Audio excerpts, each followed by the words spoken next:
ఏ యోగ్యత లేని నన్ను నీవు ప్రేమించినావు దేవా, ఏ అర్హత లేని నన్ను నీవు రక్షించినావు ప్రభు. ప్రియులారా, మరి దరిదాపుగా గడచినటువంటి దినాలలో హైదరాబాదు పట్టణం నుండి ఒక బస్సు, ప్రియులారా, హైదరాబాదులోనే దరిదాపుగా ఫుల్ అయిపోయి వెళుతున్నటువంటి సమయంలో ఆ తుఫాను వచ్చిన ముందు అనుకుంటున్న ఆ కార్యక్రమం జరిగింది. మరి దరిదాపుగా చిత్తూరు ప్రాంతం వెళ్ళినప్పటికీ ఒక యవనస్తుడు, ఒక కుర్రవాడు, ఇంకో ఇద్దరు స్నేహితులిద్దరు కలిసి కొంచెం డ్రింకింగ్లో ఉండి తాగి బండి డ్రైవ్ చేస్తూ ఒక పెట్రోల్ బంకులో ఆగి అక్కడి నుంచి వెళుతూ మరి ఏదో ప్రమాదం జరిగింది. ఆ ప్రమాదంలో ఇతడు ఎగిరి బయట రోడ్డు అవుటర్ పడిపోయాడు. ఆ బండి మాత్రం రోడ్డు మీద ఉన్నప్పుడు బస్సు చాలా స్పీడ్గా వెళుతూ ఉండటం వలన ఆ పడిపోయిన బైకు కానరాక ఆ బైకును కూడా కొంత దూరం ఈడ్చుకొని వెళితే దానివల్ల మంటలు రేగి దరిదాపుగా ఆ బస్సు కూడా లాక్ అయిపోయి, డోరు కూడా లాక్ అయిపోయి 20 మంది, దరిదాపుగా 19 మంది ఏమో చనిపోయారు అన్నటువంటి వార్త. 20 పైన 20 మంది దగ్గర యూట్యూబ్లో ఇచ్చాడు, తర్వాత వార్తల్లో కూడా తెలియచేశారు. సరే, ఆ తర్వాత మరొక ప్రాంతంలో ఒకడు బాగా తాగి లారీ నడుపుతూ 5 కిలోమీటర్ల దూరం వాడు ఎలా నడుపుతున్నాడో కూడా తెలియకుండా ఒక 6-7 కారులను తొక్కించుకుంటూ వెళ్ళిపోయాడంట. ఆ ప్రాంతం పేరేదో చెప్పారు కానీ నాకు సరిగ్గా జ్ఞాపకం లేదు. ప్రియులారా, అప్పుడు కూడా దరిదాపుగా ఒక 10-16 మంది దగ్గర చనిపోయారన్నటువంటి వార్త వినటం జరిగింది.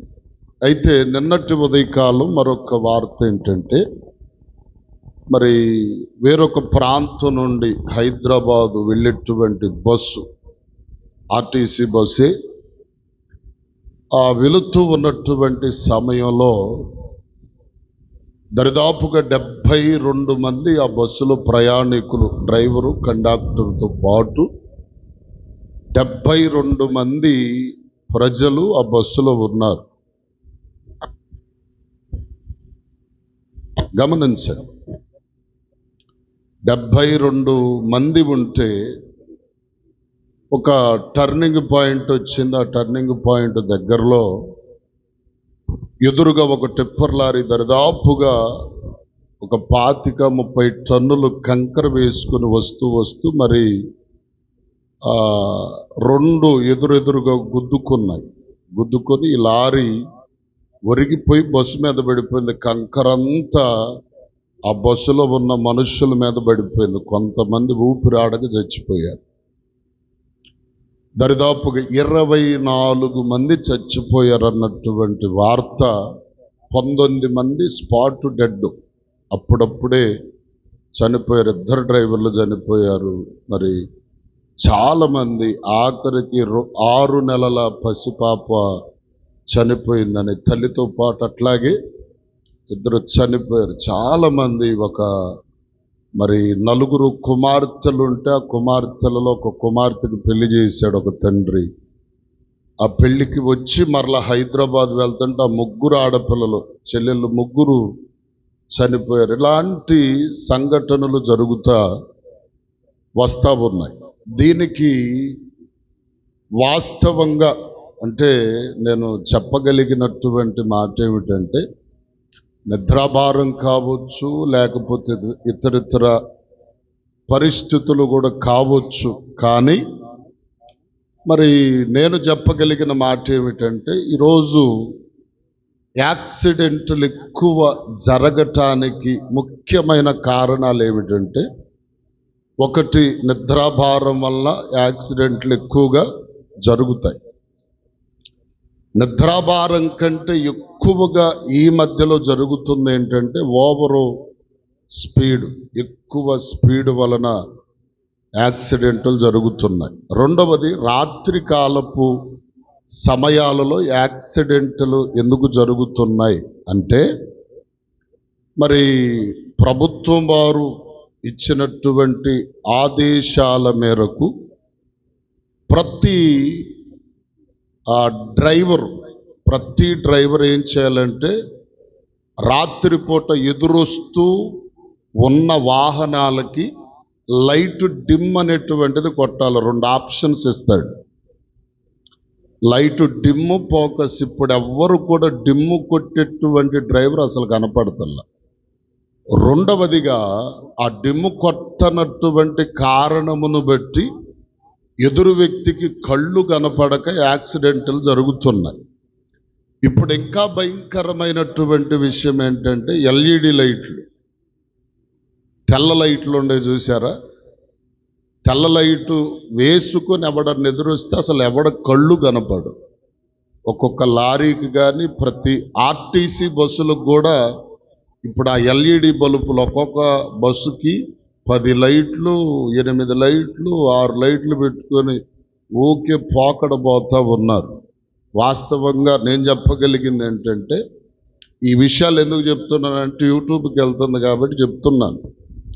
ప్రియులారా, ఎవరైనా వాక్య సందేశం విని దాంట్లో ఉన్న విషయాలు తెలుసుకొని కొంచెం అవగాహనకు వస్తే మంచిదనేటువంటి అభిప్రాయంతో, ఎవరైనా ఎదురు బొదురు వస్తున్నప్పుడు ఎల్ఈడి లైట్లు ఉన్నప్పుడు కొంచెం ఎదుట వ్యక్తికి కళ్ళు కనపడేటట్లుగా లైట్లు డిమ్ము కొట్టుకోవాలి. ఈరోజు ప్రాణానికి విలువిచ్చేవారు చాలా తక్కువైపోయారు.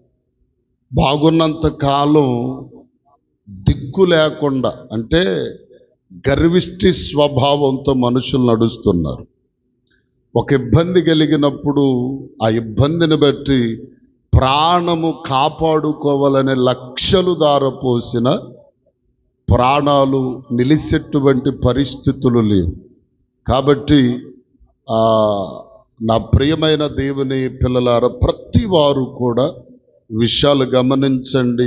ప్రయాణాల విషయంలో చాలా జాగ్రత్త కలిగి ఉండాలి. ప్రయాణాలు ఎప్పుడు వెళ్ళినా ఎప్పుడైనా వెళ్ళవచ్చు, కానీ వెళ్ళేటువంటి సమయంలో మనం జాగ్రత్తగా ఉన్న ఎదుటివాడు జాగ్రత్తగా ఉండట్లా. ఏమంటే ఒకవేళ నిద్ర వస్తే కొంచెం దిగి కాసేపు 4 అడుగులు అటు ఇటు వేస్తే, లేకపోతే ఒక 10 నిమిషాలు, ఒక 20 నిమిషాలు అట్లా పడుకున్నా సరే ఆ నిద్ర మంపు పోద్ది.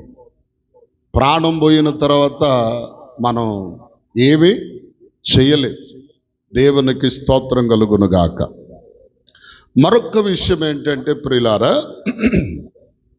ఇప్పుడు మొన్న ఈ మధ్య కాలంలో ఒక వారము, దరిదాపుగా వారం 10 రోజుల లోపులో మన ఇండియాకను ఆస్ట్రేలియాకు అనుకుంటా క్రికెట్ మ్యాచ్ జరిగింది.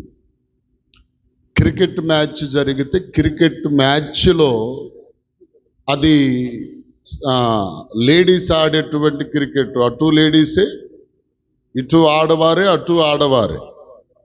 సరే, ఆస్ట్రేలియా జట్టులో ఉన్నటువంటి వాళ్ళు ఇప్పటి వరకు ఓటమి ఎరిగిన సందర్భాలు లేవట.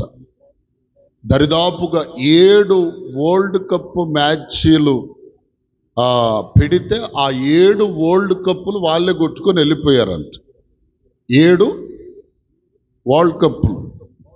సరే, ఈసారి ఇండియాకు అలాగే వారికి పడింది. ఇండియా కూడా చాలాసార్లు ఓడిపోయిందనేటువంటి విషయాలు చెప్తూ ఉన్నారు. అయితే ఈసారి ప్రియులారా, ఒక క్రికెటర్ చాలా దరిదాపుగా 300 చిల్లరేమో స్కోర్స్ చేశారు వాళ్ళు. తర్వాత ఈ జట్టులో ఉన్న ఒక ఆమె ఏం చేసిందంటే చాలా నైపుణ్యత కలిగి ఆడిందట ఆట. స్తోత్రం చెప్పండి ఒకసారి. నైపుణ్యత కలిగి ఆడింది. ఆమె పేరేమిటంటే జెమీమా. జెమీమా ఆమె ఆటంతా ముగించిన తర్వాత దరిదాపుగా 127 రన్స్ కొట్టి నాట్ అవుట్గా మిగిలిపోయింది. అంటే అవుట్ అవ్వకుండా ఆటలో వరల్డ్ కప్ను మన దేశానికి తెచ్చింది, మన భారతదేశానికి జయమును తెచ్చింది. తెచ్చిన తర్వాత అమ్మా నువ్వు ఇంత చక్కగా ఆడావు కదా, మరి ఇంత చక్కగా ఆడినటువంటి నీవు కొన్ని మాటలు నువ్వు ఎలాగాడేవో ఏ విధంగా గెలిచేవో నువ్వు కొంచెం ఎక్స్ప్లెనేషన్ ఇయ్యమ్మా నేను చెప్పి అక్కడ ఉన్నటువంటి మీడియా వారు తర్వాత ఇతరితర వాళ్ళు ఆ పిల్లకి ఆ అమ్మాయికి మౌత్ ఇస్తే ఆ అమ్మాయి మాటలాడినటువంటి మాట ఏంటి, నా విజయమునకంతటికి కారణం నా ప్రభువైన యేసుక్రీస్తు అని చెప్పింది. స్తోత్రం చెప్పండి గట్టిగా, హల్లెలూయా. ఎవరని చెప్పింది? నా విజయమునకు నన్ను గెలిపించినది, నన్ను ఈ రీతిగా ఆడించినది నా ప్రభువైన యేసుక్రీస్తు అని చెప్పి ఆమె మాటలాడిన తర్వాత మన భారతదేశంలో కొంతమంది నచ్చనటువంటి క్రైస్తవ వ్యతిరేకులు ఉన్నారు కదా, ఈ క్రైస్తవ వ్యతిరేకులు ఆమె మీద కొన్ని ట్రోలింగ్స్ వీడియోలు చేస్తూ వచ్చారు.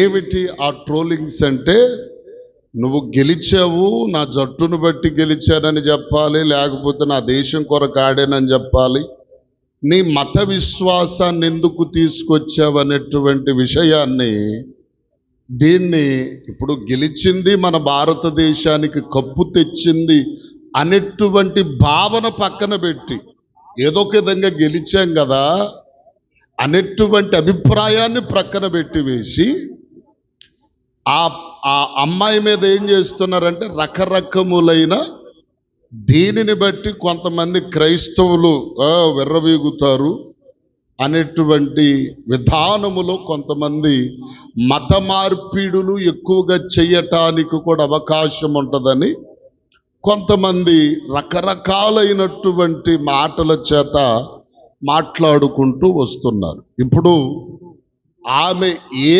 విశ్వాసములు ఉన్నప్పటికీ కూడా ఆ విశ్వాసాన్ని మన భారతదేశంలో ఎవరైనా సరే అది ఖచ్చితంగా గౌరవించి తీరవలసినటువంటి పరిస్థితి. స్తోత్రం కలుగునుగాక. కానీ కొంతమంది ఏం చేస్తున్నారంటే ఈ విధమైన, ఇప్పుడు ఒకవేళ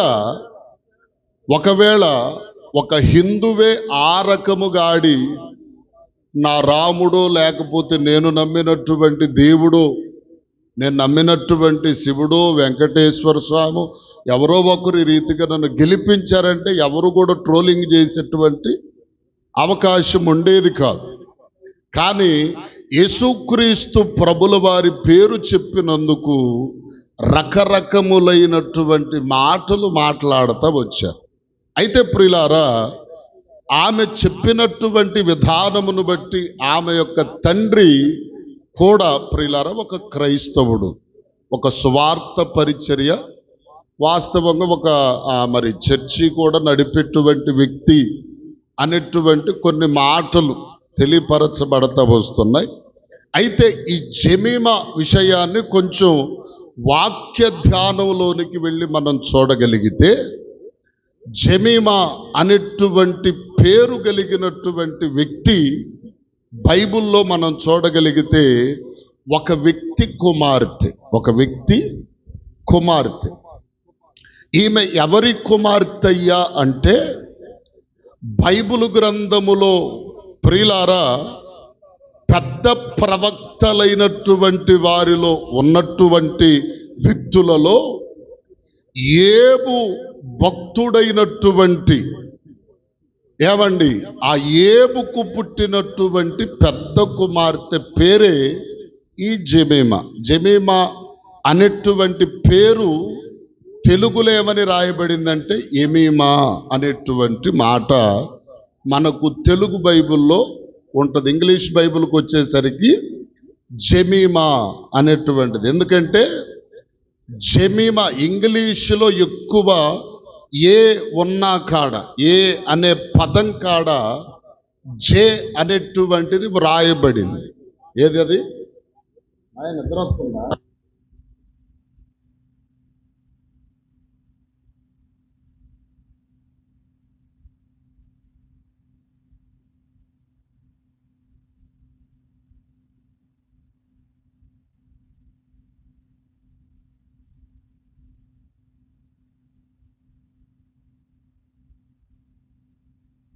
గమనించండి ప్రియులారా, ఈ యేబు యొక్క జీవిత చరిత్ర, జీవిత విధానము వాస్తవముగా క్రైస్తవ ప్రపంచమునకు ఎరిగినటువంటి విషయమే కదా, అందరికీ తెలుసు.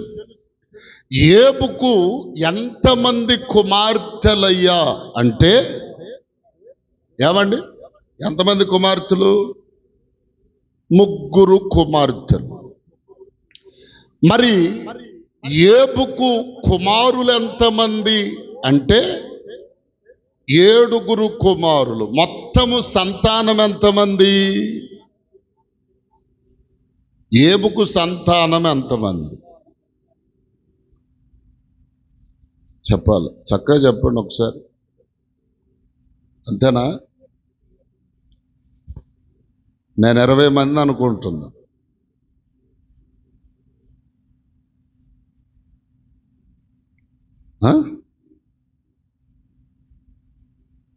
నేను 20 మంది అనుకుంటున్నా యేబు సంతానం. మరి మీరేమనుకుంటున్నారు? బైబిల్లో మనకు తెలిసిన, చాలా మందికి తెలిసినటువంటి యేబు సంతతి ఎంతమంది అయ్యా అంటే 10 మంది బిడ్డలయ్యా అని చెప్తాం మనం కదా. 3 కుమార్తెలున్నారు, 7 కుమారులున్నారు, 10 మంది సంతానము అనేటువంటి భావన మనం వ్యక్తపరుస్తాం. కానీ వాస్తవమునకు యేబుకు పిల్లలు ఎంతమంది అంటే 20 మంది. యేబుకి ఎంతమంది పిల్లలు చెప్పాలి? అదేంటి?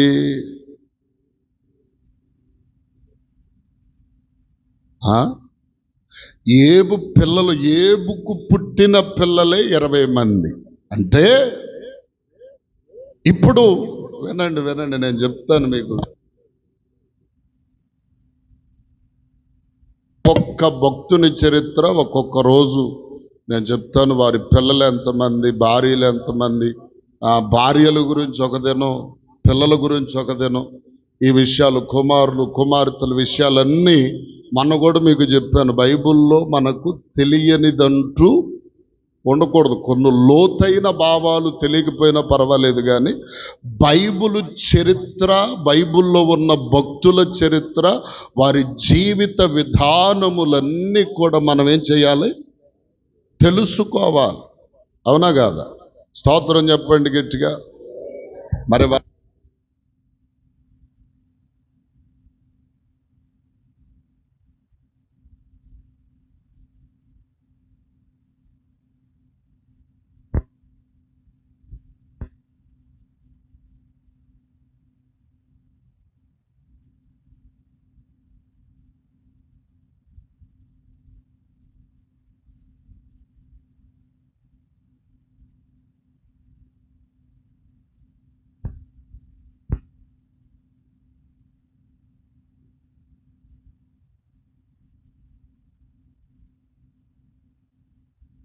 అయిపోయారు, అదే నాకు బాధేస్తుంది. సరే గమనించండి. ఇప్పుడు యేబుకు పుట్టినటువంటి బిడ్డలు ఎంతమంది అంటే ప్రియులారా, వాస్తవంగా క్రైస్తవ ప్రపంచమునకు ఎరిగిన సత్యము, తెలిసిన సత్యం ఏంటంటే 10 మందే అనేటువంటి విషయమును బల్లగుద్ది చెప్పగలుగుతాం మనం. ఎందుకంటే మనము మొదటిలోనే ఉన్నాం, ఆఖరి వరకు రాలా. మొదటిలోనే చదువుకున్నాం, ఎవరో లేకపోతే చదివామో, ఎవరో చెబితే విన్నామో అంత మట్టుకే మనకు తెలుసు. కానీ బైబుల్ అంతయు మనం చదివితే బైబిల్లో ఉన్నటువంటి విషయాలు కొంత కాకపోయినా కొంత అర్థం చేసుకోవటానికి అవకాశం ఉంటుంది. ఇప్పుడు నేను అనేటువంటిది మన సంఘ వ్యవస్థను గురించే కాదు, కానీ ప్రపంచవ్యాప్తంగా ఉన్న క్రైస్తవ సంఘ వ్యవస్థలన్నిటిలో కూడా జరుగుతున్నటువంటి విషయాలు ఇవే ప్రియులారా. ప్రారంభముగా ఏబు యొక్క సంతతిని మనము చూస్తే మొదటి అధ్యాయములో దేవుడు మాట్లాడుతూ ఏమని చెప్పాడంటే, ఊజు దేశమందు ఏబు యథార్థపరుడను న్యాయవర్తుడను ఆస్తిపరుడై ఉన్నాడు. అయితే అమ్మా నేను చెప్తాను వినండి, ఆస్తిపరుడై ఉన్నాడు. అతనికి ప్రియులారా 7,000 గొర్రెలు, ఏమండి, తర్వాత 6,000 ఒంటెలు, ఏమండి, ఒంటెలు చూడండి, మరి 1000 చూడండి నేను చెప్తాను వినండి. తర్వాత అలాగూ అన్ని పశువులన్నీ కూడా కలిగిన వ్యక్తిగా ఉన్నాడు. పశువులతో కలిసి ఏమండి ఇతడు బహు విస్తారమైన ధనము కలిగి, అంతేకాకుండా తనకు 3 కుమార్తెలు 7 కుమారులు అని ప్రస్తావిస్తూ చెప్పుకొని వచ్చాడు. చెప్పుకొని వచ్చిన తర్వాత దేవుని దగ్గరకు సాతానుడు వెళ్ళాడు. సాతానుడు వెళ్ళి దేవుని దగ్గర కనపరచబడినప్పుడు, ఎందుకు వచ్చావు అనే మాట సాతానుని అడిగినప్పుడు, నువ్వు వచ్చావు కదా, వచ్చినప్పుడు ఏబును చూసి వచ్చావా అని మాట్లాడాడు. ఏబు ఊరకనే నీ యందు భయభక్తులు కలిగి ఉన్నాడా అనంటే, దేవుడు సాతానికి అధికారం ఇచ్చాడు. అతని ప్రాణము మీద తప్ప నీకు అధికారం అన్నిటి మీద ఇచ్చానంటాడు. ఇస్తే ఇప్పుడు ఏబు యొక్క జీవితాన్ని పతనము చేయుటకు సాతానుడు పూనుకున్నాడు. ఇప్పుడు మొదటి అధ్యాయం 13వ వచనము చదవండి, 13 నుండి చదవండి. కుమార్తెలను భోజనము చేయుచు ద్రాక్షారసమును పానము చేయుచుండగా ఒక దూత అతని యొద్దకు వచ్చి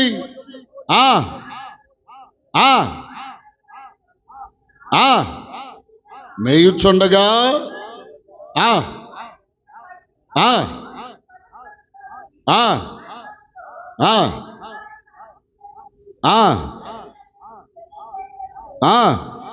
నేనొక్కడినే తప్పించుకొని వచ్చి ఉన్నానన్నాడు. తర్వాత ఇంకా ప్రియులారా వినండి వినండి వినండి వినండి అమ్మా. తర్వాత జరిగిన విషయం ఏంటంటే, ప్రియులారా ఏమండి, తప్పించుకొని గొర్రెలు చచ్చిపోయినాయి, తర్వాత ఒంటెలు చచ్చిపోయినాయి, గాడిదలు చచ్చిపోయినాయి, తర్వాత పరిస్థితులు ఇవన్నీ కూడా ఈ రీతిగా అయిపోయినాయి అయ్యా అని చెప్పి అతనికి చెప్పారు. ఒకే ఒక్క దినమున సమస్తమును కోల్పోయినటువంటి వ్యక్తి ఏబు. దేవునికి స్తోత్రం చెప్పండి, గట్టిగా చెప్పండి హల్లెలూయా. ఇప్పుడు ఏబు యొక్క జీవితము నుండి మనం నేర్చుకోగలిగిన పాఠమేమైనా ఉందా అంటే ప్రియులారా, విశ్వాసపు జీవితములో విశ్వాసము కలిగి జీవిస్తున్నటువంటి వ్యక్తుల జీవితములో శ్రమలు తప్పకుండా ఉంటాయి, ఇబ్బందులు తప్పకుండా ఉంటాయి, కష్టములు తప్పకుండా ఉంటాయి. వీటన్నిటినీ జయించిన వాడే నిజమైనటువంటి దేవుని భక్తుడు. దేవునికి స్తోత్రం చెప్పండి గట్టిగా. ఏమండి, నిజమైన భక్తుడు ఎవరు? వీటన్నిటిని అధిగమించిన వాడే. ఏమండి, ఈరోజు ఏబును గురించి రకరకాలుగా ఉపదేశములు వింటాం కానీ ఏబును గురించి నేర్చుకునేటువంటి ఉపదేశాలు వింటాం కానీ వాటిని పాటించే పరిస్థితులు మన దగ్గర ఉండవండి. హల్లెలూయా చెప్పండి, హల్లెలూయా. ఇప్పుడు విశ్వాసి జీవితంలో శ్రమలు ఎందుకు వస్తాయి అంటే, ఒకటి దేవుడే పరీక్షించటానికి శ్రమలు పెడతాడు. అబ్రహామును పరిశోధించాడంట. అబ్రహామును ఎవరు పరిశోధించారు చెప్పండి? దేవుడే పరిశోధించాడు. దేవుడు ఎలా పరిశోధించాడు అంటే, ఇదిగో విశ్వాసపు యాత్రలో, ఆ ప్రయాణములో కొన్ని అడ్డంకులు, కొన్ని సమస్యలు, కొన్ని బాధలు, కొన్ని ఇబ్బందులు కలిగించాడు. అయినా సరే తన విశ్వాసపు యాత్రను మళ్ళించుకొనలేదు అబ్రహాం. స్తోత్రం చెప్పండి గట్టిగా.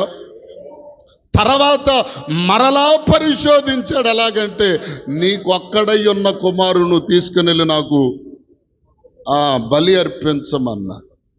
అంటే అదేంటి ప్రభువా, లేక ఇచ్చావు కదయ్యా, మరలా అడుగుతావేంటయ్యా అని మాట్లాడల. మాట మాత్రం చెప్పరే, మాట్లాడాల. మనమైతే ఏదైనా శ్రమ వచ్చింది అనుకోండి, ఏం ప్రార్థనకు వచ్చిన వాళ్ళందరికీ ఏం ఇదవుతుందా అన్న వాళ్ళు ఉన్నారు నా దగ్గర. అన్నవాళ్ళు ఉన్నారు. ఏమయ్యా, ఎందుకు రాకపోతే ఏమైంది, వస్తే ఏమైందయ్యా, వస్తే జరిగిన మేలేంటి, రాకపోతే జరిగిన మేలేంటి అన్నవాళ్ళు లేకపోలేదు. నేను చెవులారా స్వయంగా నాతో మాట్లాడిన వాళ్ళు ఉన్నారు. గమనించండి. ఇప్పుడు ఏబునకు కలిగిన ఆస్తి, కలిగిన బిడ్డలు ఒకే దినమున చనిపోయారు. చనిపోతే ఇదిగో ప్రియులారా కృంగిపోలేదు, బాధపడలేదు. ఇదిగో ప్రియులారా, ఒకవేళ బాధపడ్డాడేమో కానీ దేవుని విషయమై దూషణ మాత్రము చేయలేదు. యాకోబు పత్రికలు అంటాడు. యాకోబు పత్రికలో ఒక మంచి మాట ఉంటుంది ప్రియులారా, ఆ మాట చదువుదాం. శోధన సహించువాడు ధన్యుడు. 1వ అధ్యాయం 12వ వచనం. అతడు శోధనకు నిలచినవాడై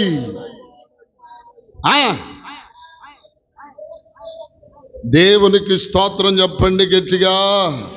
ఏమంటే అక్కడే ఇంకా క్రింద చదువు 13. దేవుడు కీడు విషయమై శోధింపనేరడు, ఆయన ఎవరిని శోధింపడు గనక ఎవడైనను శోధింపబడినప్పుడు నేను దేవుని చేత శోధింపబడ్డానని అనకూడదు. హల్లెలూయా. శోధింపబడిన తర్వాత ఎవరి చేత పడ్డా? కొంతమంది దేవుడు నాకేం మేలు చేశాడు చిటుక్కుననే చేస్తాం కదా మనమైతే. తొందరపాటు. హల్లెలూయా. ఎంత తొందరగా మాట్లాడి చేస్తాము కదా మనం. తొందరపడి మాట్లాడతాం, నిర్ణయాలు తొందరగా తీసేసుకుంటాం. కానీ ఏబు శోధింపబడ్డాడు కానీ దేవునిని దూషింపలేదు. తన భార్య అంటుంది, ఇదిగో అయ్యో బిడ్డలు చనిపోయారు, ఆస్తిపాస్తులు పోయాయి, దరిద్రుడవైపోయావు, నీ జీవితం అయిపోయింది. స్నేహితులు వచ్చి తిట్టేశారు, నానా రకాలుగా మాట్లాడారు. వెంటనే భార్య అంటుంది, ఎందుకు నీ బతుకు పాడవ్వ, నువ్వు చావరాదా, నీ దేవుని దూషించంది. దేవునికి స్తోత్రం కలుగునుగా. వెంటనే ఏమంటున్నాడు, అమ్మా మేలును అనుభవించినప్పుడు అంతకాలం కులుక్కుంటూ అనుభవించామే. నేను చెప్తున్న మాట, మేలైతే చక్కగా అనుభవించావే, కీడును కపరే ఇప్పుడు ఒక మాట చెప్తానేనండి. ఇప్పుడు మా మ్యారేజ్ అయ్యి 20 సంవత్సరాలు దరిదాపుగా అయింది. చక్కగా దేవుని మహాకృపను బట్టి కొన్ని ఇబ్బందికరమైన పరిస్థితులు జరిగిన, కూటికి జరగని సందర్భాలు లేవు. ఉన్నంత వరకు బాగానే తినుకుంటూ వచ్చాం. బాగా కట్టుపేద పరిస్థితులు వచ్చాయనుకుందాం. వచ్చినప్పుడు తిన్నంతకాలం ఏం బాగానే తింది పాస్టమ్ గారు. తిన్నంతకాలం నెలేసి దవళ్ళాడించుకుంటా తింది. దేవునికి స్తోత్రం. ఇబ్బంది కలగంగానే కొంతమంది ఆడోళ్ళు, రే నువ్వు ఒక మగోడు అంటారా, పెళ్ళానికి తెచ్చి పెట్టలేనోడివి అనేవాళ్ళు కూడా ఉన్నారు చాలామంది. అవునా కాదా? ఇది నిజంగా ఆ లోకంలో జరుగుతున్న విషయాలు. ఐలవర గ్రామంలో ఇదిగో ప్రియుల నూతనంగా పెళ్ళైంది. 1 సంవత్సరం దరిదాపు మధ్యలో ఒక 6-7 నెలలు కాపురం చేశారు. ఇదిగో ప్రియుల తెనాలి అబ్బాయి టాపి పనికి వెళ్ళి వస్తూ ఉంటాడు. మంచిగా తెచ్చినప్పుడల్లా మంచిగా తింది, బాగుంది. ఈడేం చేశాడంటే ఆ రైలు ప్రయాణంలో టికెట్ లేకపోతే ప్రాబ్లమే కదా, టికెట్ తీసుకోవాలి. టీసీ వచ్చేసరికి ఏదో ఒకటి చెప్పి ఒక 500 ఫైన్ కడితే సరిపోయేది. టీసీకి దొరకకూడదని ట్రైన్ వెళ్తానుంది, ఆపట్టి దూకేశాడు. ఒక కాలు వెళ్ళిపోయింది, ఇంతవరకు కట్ అయిపోయింది. ఈ మాట ట్రైన్ యాక్సిడెంట్ అయింది, మీ ఆయనకి కాలు కట్ అయిపోయింది అన్న మాట తెలియగానే వెంటనే బట్టలు తట్ట బుట్ట మొత్తం చదువుకొని వెళ్ళిపోయింది. అప్పుడప్పుడే భర్త దగ్గరికి వెళ్ళి కూడా చూడాల, కంటితో కూడా చూడాలి. ఎంత దుర్మార్గురారు. తెచ్చిపెట్టినప్పుడేమో బొగ్గలాడించుకుంటూ బాగానే తింది. వచ్చినప్పుడల్లా మల్లెపూలు ఆడు పాపం మల్లెపూలు తీసుకొని చక్కగా అన్ని తెచ్చి పిల్లానికి స్వీటులు ఏంటి ఆమె కోరిందల్లా తీసుకొని వచ్చి పెట్టాడు. బాధ కలగగానే విడిచిపెట్టి వెళ్ళిపోయింది. ఇప్పుడు వేరే పెళ్లి చేసుకొని ఉన్నాడు, ఒంటరిగా ఉన్నాడు. ఎంత బాధాకరమైన సందర్భాలు. లోకంలో కొన్ని విషయాలు చూస్తూ ఉంటే గుండె తరుక్కుపోతూ ఉంటుంది. అంతేకాదు, ఆడపిల్లలను కూడా మ్యారేజ్ చేసుకొని భార్యలను కూడా అర్ధంతరమున శ్రమలో ఉన్న వారిని విడిచిపెట్టి వెళ్ళిపోయిన దౌర్భాగ్యులు కూడా లేకపోలేదు ప్రియుల. హల్లెలూయా చెప్పండి, హల్లెలూయా. గమనించండి, ఇప్పుడు దేవుని విషయమై ఏబు భార్య దూషిస్తూ ఉంటే ఏమంటాడు? అమ్మా, మేలు మాత్రమే అనుభవిస్తామా, కీడు అనుభవించతగమా మనం? ఎంత చక్కగా మాట్లాడాడంటే ఏబు. ఆ విషయాలన్నీ జరిగిన తర్వాత ఏబు శ్రమలెన్నో తట్టుకున్నాడు. అతని శరీరం అంతా పాడైపోయింది, మట్టిలో కూర్చున్నాడు. కుక్కలు ఇదిగో కురుపులు నాకుతున్నాయి. శరీరం అంతా భయంకరమైన రచ్చపుళ్ళు. ఎంత శోధన అనుభవించాడు. ఇట్టి శోధనలో దేవుని విషయమై నిలబడే వ్యక్తులున్నారా అంటే చాలా అరుదు. ఈరోజు ఎవ్వడు చెప్పరే. ఇంతటి శ్రమలో, ఇంతటి శోధనలో దేవుని కొరకు నిలబడగలిగిన వ్యక్తులు ఎవరైతే ఉంటారో వారు నిజమైనటువంటి భక్తులు. హల్లెలూయా, హల్లెలూయా. శోధన వస్తేనేమో మేలు జరిగినంతకాలం, దేవుడు దీవించినంతకాలం, దేవుడు ఆశీర్వదించినంతకాలం, దేవుడు ఆరోగ్యం ఇచ్చినంతకాలం అంతా అనుభవిస్తారు. కొంతమంది ఏదైనా ఇబ్బంది కలగగానే చాలా బాధపడిపోతారు కదా. ఏమండి, గమనించండి బిడ్డలారా. ఈరోజు దేవుడు మనకు ఏబు నుండి నేర్పుతున్న పాఠం ఏంటంటే, ఏబు మహాశ్రమలో కూడా దేవుని విడిచిపెట్టలేదు. దేవుని బిడ్డలమైన మనం కూడా ఎట్టి శ్రమ కలిగిన దేవుని ఏమాత్రము విడిచిపెట్టకూడదు. ఏమంటే విడిచిపెట్టకూడదు. అదే నిజమైనటువంటి విశ్వాసులకు తగినటువంటి లక్షణం. అయితే ప్రియులారా, ఏబు అనేక విషయాలు మాట్లాడాడు దేవునితో. అయ్యా, నేను నా తల్లి గర్భము నుండి పుట్టకపోయినా బాగుండేదయ్యా, ఈ శ్రమ అనుభవించక ఉండేవాడిని కదా. ఎన్నో విషయాలు దేవుని దగ్గర ప్రార్థన చేసి మాట్లాడితే ఏబు యొక్క విధానమును, తన భక్తిని చూచిన దేవుడు ఏం చేశాడంటే ఏబును మరలా మునుపటి వైభవమునిచ్చాడు. దేవునికి స్తోత్రం చెప్పండి గట్టిగా. ఇప్పుడు మునుపటి వైభవాన్ని అంటే ముందు ఏమండి, ముందు 3 కుమార్తెలు 7 కుమారులు పుట్టారు. అలాగే వారు చనిపోయారు. చనిపోయిన తరువాత మరల ఏబు శ్రమకు ముందు 10 మంది సంతానం.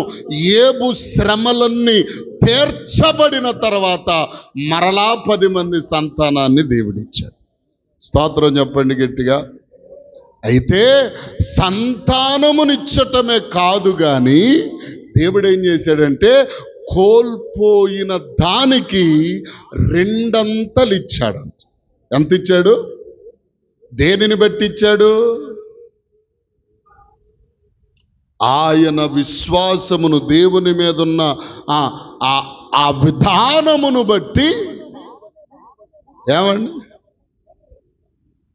ఒకప్పుడు లేనప్పుడు చాలా మంది చాలా పేద స్థితిలో, చాలా దౌర్భాగ్యకరమైన పరిస్థితులు అనుభవించి ఉన్నారు. కొంతమంది కొంచెము వారికి కలగగానే వారి జీవితంలో ఎంత అదిరిపోటు వస్తుందో చూసారా?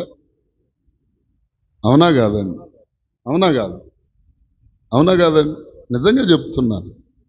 చాలా మందిలో, లోకంలో 180% మంది సాత్వికం ఆలోచన లేకుండానే చెప్పరే. ఏమండి, మునుపటి స్థితిని మన జీవితంలో మనకు కలిగి ఉండవలసిన స్థితి ఏంటంటే, మునుపు ఎలా ఉన్నాం, దేవుడు ఇప్పుడు ఎలా చేశాడు. మనం ఈ రీతిలో కూడా మునుపు ఎలాగైతే తగ్గించబడి ఉన్నాం అదే తగ్గింపు చెప్పరే ఉండాలి.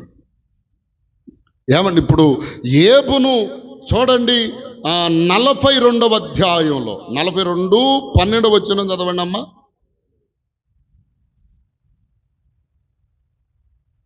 చూడండి, యెహోవా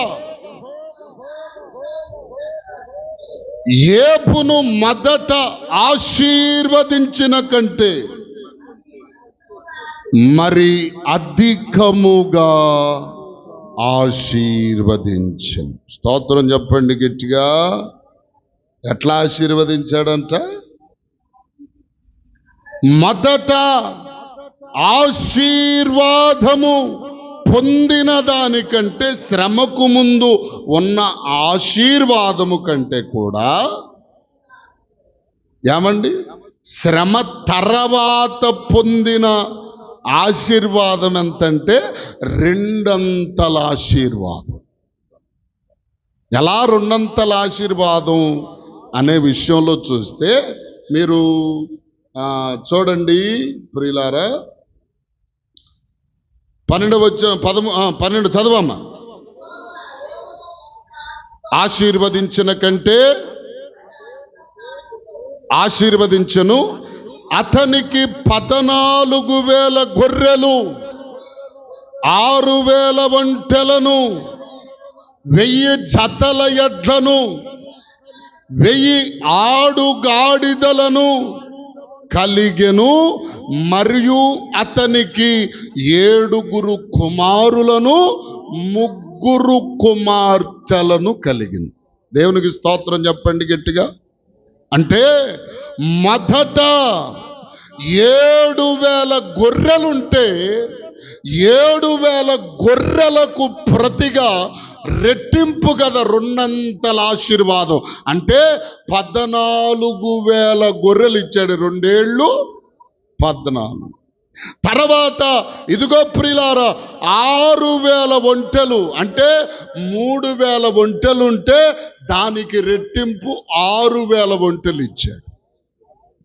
1500 ఆడుగాడిదలుంటే 1000 ఆడగాడిదలనిచ్చాడు. 500 జతలు ఎడ్లు ఉంటే 1000 జతల ఎడ్లనిచ్చి వాటితో పాటు ఇప్పుడు ఏం చేశాడంటే కోల్పోయిన సంతతి ఎలాగైతే 3 కుమార్తెలు ఉన్నారో 7 కుమారులు ఉన్నారో అలాగుననే మరలా 7 కుమారులు మరలా 3 కుమార్తెలనిచ్చాడు. మొదట పుట్టిన 7 కుమారులు 3 కుమార్తెలకు పేర్లు బైబిల్లో వ్రాయబడలేదు, కానీ రెండవసారి పుట్టిన కుమార్తెల పేర్లు మాత్రం వ్రాశారు. వారిలో ఉన్నటువంటి పెద్ద కుమార్తె పేరే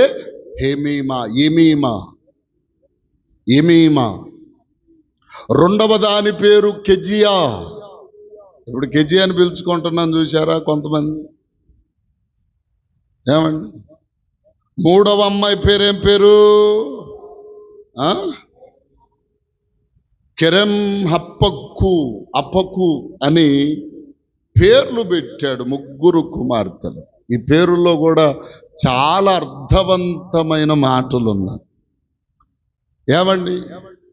ఇదిగో ప్రియులారా, ఎమీమా అనేటువంటి మాటకు అర్థమేమిటయ్యా అంటే పావురమా అని అర్థం.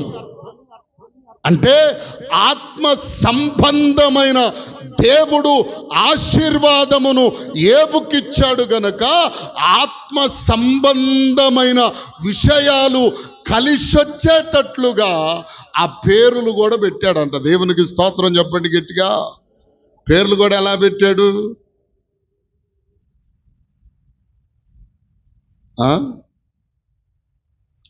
పేర్లు కూడా ఎలా పెట్టాడు? మనకి నిక్ నేమ్స్. రే పండు, ఏ పండు? మామిడి పండ, జామ పండ, తాటి పండ, ఏమంటే హల్లెలూయా. పేర్లు, విచిత్రమైన పేర్లు చాలా మంది పెట్టుకుంటున్నారు. పేర్లు పెట్టడంలో ప్రియులారా, వాటిలో దేవుని బిడ్డలుగా, మరి ముఖ్యంగా క్రైస్తవులుగా మన పేరు ఒక అర్థవంతమైన పేరుగా చెప్పండి పెట్టుకోవాలి లేదా? పెట్టుకోవాలి. పావురమా అని పెట్టాడు పెద్ద కుమార్తె పేరు. అంటే పావురము. ఏమండి? ఎమీమా అనగా పావురమని అర్థమిచ్చుచున్నది. పావురము అంటే పావురముకున్నటువంటి గుణాలేమిటి అంటే పావురము నిష్కలంకమైనది, పరిశుద్ధమైనది. ఏమండి? ఇదిగో మనస్సులో కపటము లేనిది. అదంతా ఎంతటి నిష్కలంకమైనదిగా ఉంటుందో నా కుమార్తె కూడా అలాగే ఉండాలని పేరు పెట్టాడు. దేవునికి స్తోత్రం కలుగును గాక. చెప్పండి హల్లెలూయా. ఏమంటే భూలోకములున్న పక్షులకు, జంతువులకు, ప్రతి జీవికి ఈ మనకి లివర్ దగ్గర ఉండేటువంటి చేదు ఉంటుందో చూసారా? చేదు ఉంటుంది, కానీ పావురానికి ఉండదంట. పావురానికి ఎందుకని? దాన్ని మనమేమంటామంటే సప్పిడి తిత్తి అంటాం. హల్లెలూయా. అది ఒకవేళ చితికిందంటే, ఏదన్నా కోడి లివర్ దగ్గర అది చితికిందంటే కార్జమంతా, లివర్ అంతా చేదు. ఒకవేళ మొత్తం మాంసానికి అంటింది అనుకోండి, మొత్తం చేదు. కూర వండినా చేదు పోదు. దేవునికి స్తోత్రం. ఏమంటే కానీ పావురముకు ఆ చేదు ఉండదంట. ఎందుకో తెలుసా? పావురముకి భూలోకములున్న జీవులన్నిటికీ వేరు పావురం ఒక్కటి వేరు. పావురం స్వభావం చాలా నిష్కలంకంగా ఉంటుందంట. అందుకని దేవుడు కూడా బైబిల్ అన్నాడు, మీరు పాముల వలె వివేకమును, పావురము వలె నిష్కపటులై. అంటే కపటము లేనిదట పావురము. చెప్పరే, కపటము లేనిది పావురం. మరి దేవుడు ఇంకొక మాట చెప్పాడు, ఏమని? మీరు పాముల వలె వివేకం. పామేంటి? పాము విషపూరితమైనదిగా, బైబిల్లో సాతానుకు సంబంధమైనదిగా. మరి దాంతో ఎందుకు పోల్చాడంటే సాతాను చాలా వివేకం కలిగి ఉంటుందంట కదా. సాతాను, పాము చాలా వివేకం. అందుకనే వివేకం అంటే జ్ఞానం కలిగి ఉండండి, మీరు తెలివి కలిగి ఉండండి, మందమతులలో ఉండొద్దు. ఏమండి? అందుకని ఆ పామును గురించి మనం ఒక వివరణ తీసుకొని ముందుకు వెళ్ళగలిగితే ప్రియులారా, చాలా లోతైనటువంటి, మీరు చీమలను గురించి చెప్పాడు, సర్పం గురించి చెప్పాడు. ఏమని, సోమరి చీమల యొద్దకు వెళ్ళు. సోమరిపోతుతనం, ఆత్మీయ సోమరితనం కూడా చాలా మందిలో ఉంది. ఏమండి? రెండవదిగా మనం చూస్తే కెజ్జియా అనే పేరుకు అర్థం లవంగపు పట్టు అనేటువంటి అర్థం ఇస్తుంది. లవంగపు పట్టు. లవంగపు పట్టు అంటే లవంగమే. లవంగం అంటే ఇది మన లవంగాలే, కూరల్లో బిర్యానీలు వేసుకుంటారు. కానీ పట్టు అంటే ఇదొక ఔషధమునకు సూచన అయి ఉన్నది. అంటే ఔషధము దేనికి వాడతారు? ఔషధం దేనికి వాడతారండి? రోగికి వాడేది ఔషధం, బలహీనులకు వాడేది ఔషధం. అంటే ఇదిగో ఔషధముగా రెండవ కుమార్తెకు పేరు పెట్టాడు. అంటే నేను దేవుని బిడ్డను కనుక నాకు పుట్టిన పిల్లల పేర్లు ఎలా ఉండాలి? ప్రభువు వలె పరిశుద్ధంగా ఉండాలి, ప్రభువు వలె అద్భుతాలు చెయ్యాలి. అద్భుతాలంటే ప్రభువు వలె స్వస్థతలు చేయగలిగిన వారిగా దేవుని బిడ్డలు ఉండాలి. మూడవదిగా ఏమండి? అంపకు అనగా అలంకరణ కొమ్మ, అలంకరించబడిన కొమ్మ. అలంకరించబడటం అంటేది ఏమండి? మూడో కుమార్తె పేరు అక్కడ ఏమండి? కిరం హంపకు.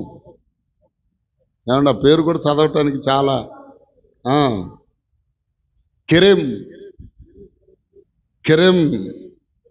హప్పుకు, కిరెం హప్పుకు పేరు. ఆ పేరుకి అర్థం ఏంటి? అలంకరణ కొమ్మ. అలంకరణ కొమ్మ అంటేది, ఇప్పుడు ఒక కొమ్మ ఉందనుకోండి, ఆ కొమ్మకు ఆకులే కనపడితే అది అలంకరించబడిన కొమ్మ కాదు. ఆ ఆకుల మధ్యలో ఫలాలు కూడా కాయబడి ఏమండి పండబడితే ఆ కొమ్మకు అలంకరణ చేయబడినట్టు. అంటే అలంకరణ కొమ్మ అనగా ఫలించబడిన కొమ్మ. నేను ఈ వివరణలు ఇస్తే చాలా టైం అయిద్దని నేను క్లుప్తంగా చెప్తున్నా. అలంకరించబడిన కొమ్మ. ఈరోజు దేవుని బిడ్డలు ఏమండి ఏబు కుమార్తె వలె నిష్కలంకులుగా, పరిశుద్ధులుగా, పావురము వలె మనం ఉండగలగాలి. రెండవదిగా లవంగపు పట్టు అనగా ఔషధము కలిగిన గుణాలు మనలో ఉండాలి.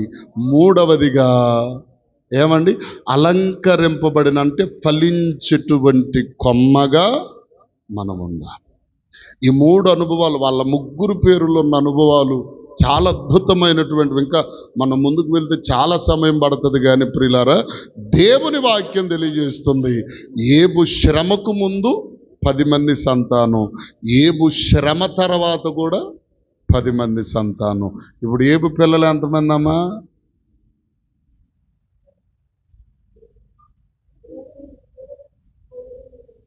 మొత్తం పిల్లలు ఎంతమంది? 10 మంది. 10 మంది అంటావు, మొత్తం పిల్లలు ఎంతమంది? మరి అది చచ్చిపోయిన వాళ్ళ సంగతి అక్కడ పక్కన పెట్టి, చచ్చిపోయారు వాళ్ళు. ఏబు పిల్లలు ఎంతమంది అంటే 20 మంది.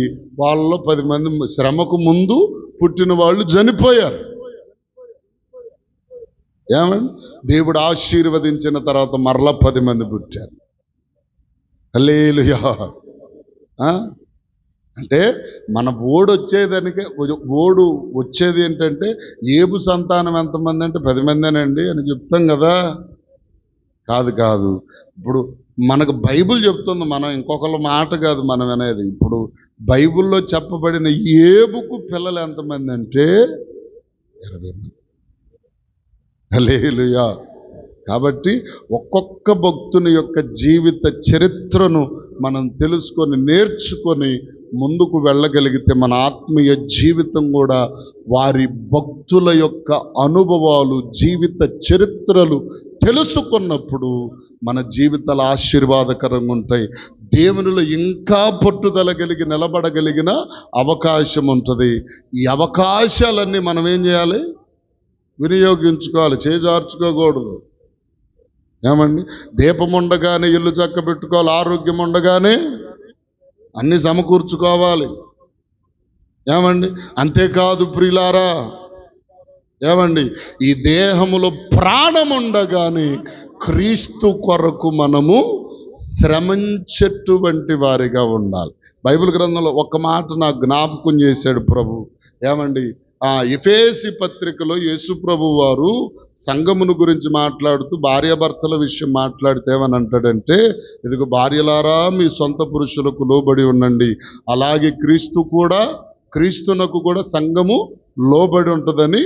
ఆ క్రీస్తు సంఘమును ప్రేమించి అక్కడ అంటాడు, అది కళంకమైనను, ముడత అయినను, మచ్చ అయినను, మరి ఏదైనను లేక ఉండునట్లుగా సంఘము కొరకు తన్ను తానే అప్పగించుకున్నాడంట. ఇక్కడ దీనిలో 3 విషయాలు. ఒకటి కళంకము, రెండవది ముడత, మూడవది మచ్చ. ఈ రెండవ మాట ఉందో చూసారా, ముడత అనేటువంటిది ఎందుకు కలుగుతుంది అమ్మా?